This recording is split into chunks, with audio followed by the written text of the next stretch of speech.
раиси вилояти Хатлон Қурбон Ҳакимзода ба мавзеи офатзадаи ноҳияи Вахш ташриф оварда аз рафти омодабошии сохтмони бунгоҳи тиббӣ, таваллудхона ва муассисаи таълимӣ ки дорои 13 синфхона ва 320 ҷойи нишаста аст дидан намуд. раиси вилоят зимни вохӯрӣ ба масъулин дастур дод ки ҳар чӣ зудтар ба сохтмони иншоот оғоз бахшанд. طبق لایحه بینای مؤسسه از دو آشیانه عبارت بوده در دو بس به طالب‌علمان درس گذشته می شود. اینچنین تولدخانه برای 12 کت خواب به نقشه گرفته شده است که برای مردم این منطقه کافی می باشد.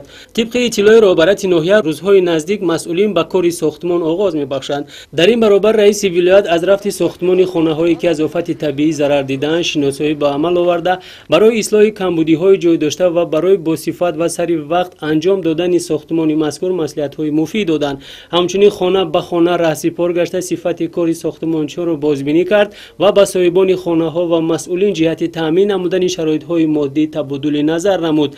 ساکنان از تشریف و مصلحت های سودمند رئیس ولایت خوشحال شده اظهار منتداری نمودند. در ادامه سیاست بشردوستانه پیشوای ملت رئیس ولایت قربان حکیمزاده و سلامزاده سیجاویدین به عیادت نفران سابقه‌داران مهنت رفتند. در این روز فرارسی عید سعید قربان را به هر یکی آنها شاد باش گفته از احوالشان پرسان شدند. در این ردیف نفرانی برومند جامعه که امروز دوران پیری میرانند از جمله امیرخان شمسов یکی از سابقه‌داران می باشد که طول سالهای دراز در چندین ساحه‌های خواجگی خلق کار و فعالیت نموده برای خلق و ملت خدمت صافدلانه کرده است که امروز کار شایسته تحسین می باشد. ختیجه بانو علیزاده از تشریف رهبرت ولایت شاد و منتدار گشت. علیزاده ختیجه بانو یکی از بانوان فعال جامعه محسوب یافته تا رسیدن به سن نفقه با پشتیبانی از سیاست سازگار رهبرت عالی کشور در رشد جامعه تازه بنیادمان موقع گیری نموده است. سالهای زیاد در نهاد ثبت اسناد حالت شهروندی فعالیت نظررس داشته با مقصد بنیاد عائله‌های سالم سعی و تلاش کرده است که امروز نیز